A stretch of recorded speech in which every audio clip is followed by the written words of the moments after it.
Good morning, good afternoon, good evening, folks. Michael Zuber, one rental at a time. It is Friday, and that means I bring with you my non-QM lender, Stephen Dow. How you doing, sir? Fantastic. And yourself? Hey, man, I'm doing great. Thank you again for being a part of the channel, helping all my students, and frankly, helping me. You were helping me get a couple of deals done. We will break that down in video number 2. Right. But you are getting such demand from this channel, one rental at a time, for my course members, how to get started one rental at a time.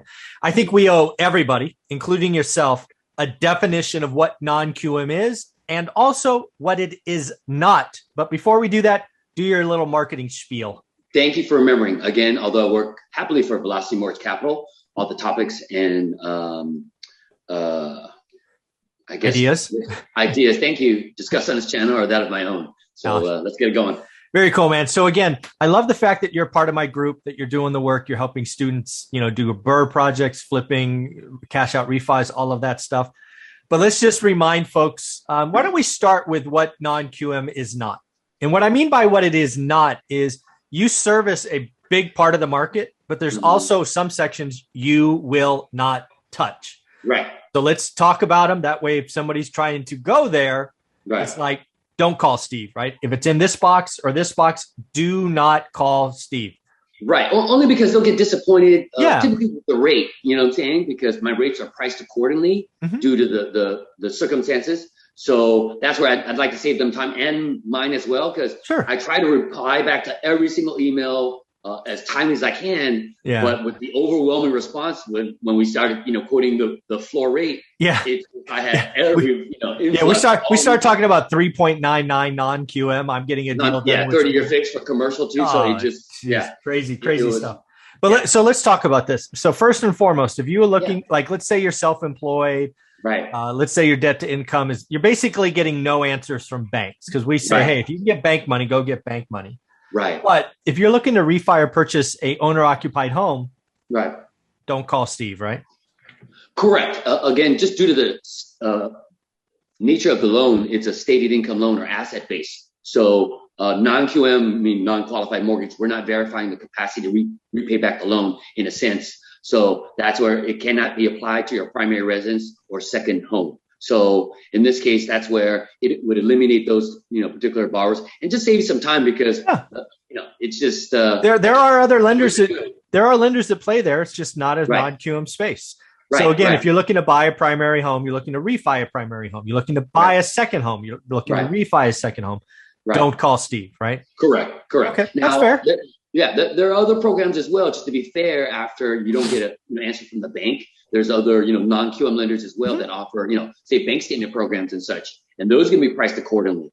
But again, in comparison, apples to apples, they're not 30-year fixed typically. Yeah, no, of course not. Yeah. So they're trying to do bridge financing. They're trying to get in and out. They're trying to hit you for 8 or 9 points, and then at some point they expect you to refi them out, right? That's what they're trying to do. Well, what you're referring to, I would say, is more real hard money or private money. I'm referring to, other non-QM lenders, I'm not trying to promote their stuff. I'm just trying to be perfectly, So there are non-QM, just not Velocity Mortgage. Correct. So with Velocity, that's where, that's fine. It makes it much more simple process, but, Perfect. So another area I've seen people reach out to you on that I want to clear up so we can save both parties time is manufactured homes. Yes. No manufactured homes. Typically, and again, from what normally your students or people are calling about as far as for the investment properties, but yes, no manufactured homes. Let's see here. No mobile homes. But primarily that's it.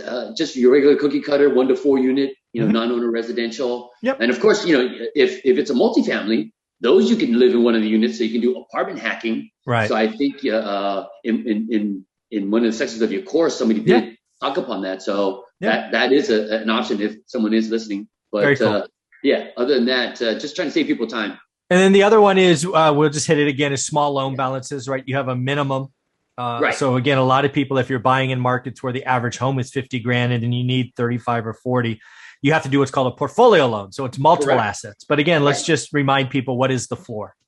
The floor on that is actually 75,000 individually, but if you can group them together, then at least a minimum 50,000 in value for each property in the blanket or portfolio loan will allow us to do the loan. Yeah, because again, the minimum on the 75 means that's the loan, means the asset has to be worth 100, right? Correct. Exactly. So again, let's be very clear, right? If you're going to be reaching out to Steve or Velocity Mortgage, the house, the ARV, the appraisal is going to be 100 because they will loan their minimum loan amount is 75.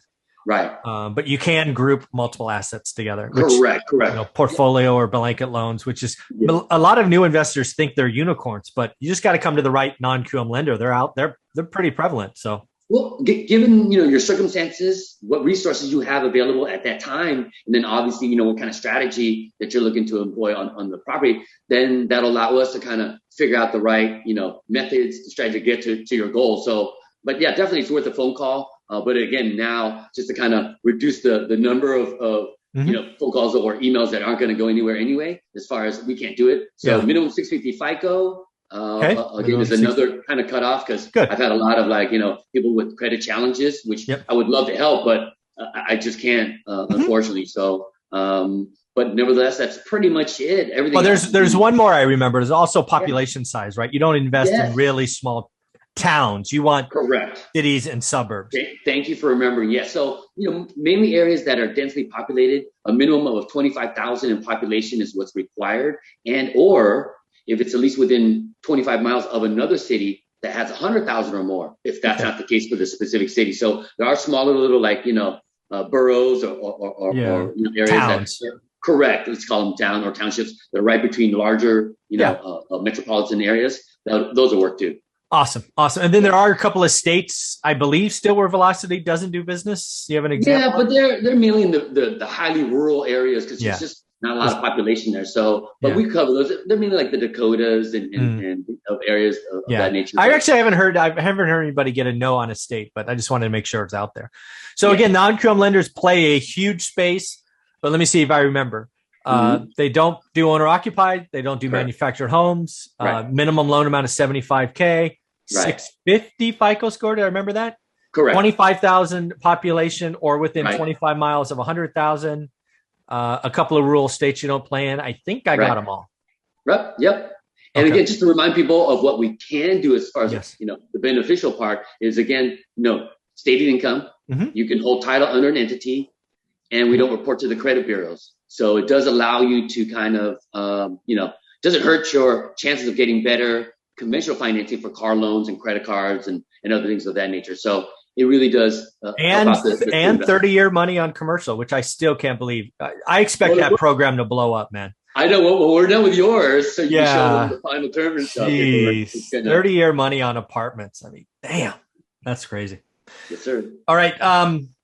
What else? Anything else? I think this is a good kind of summary. Again, non-QM is great. Most one rental at a time students are going to be very helpful. They did get excited about the 3.99 and you got a couple of owner occupied calls. So I apologize. I should have been clearer, but this really cleared it up. How do you want people to reach out?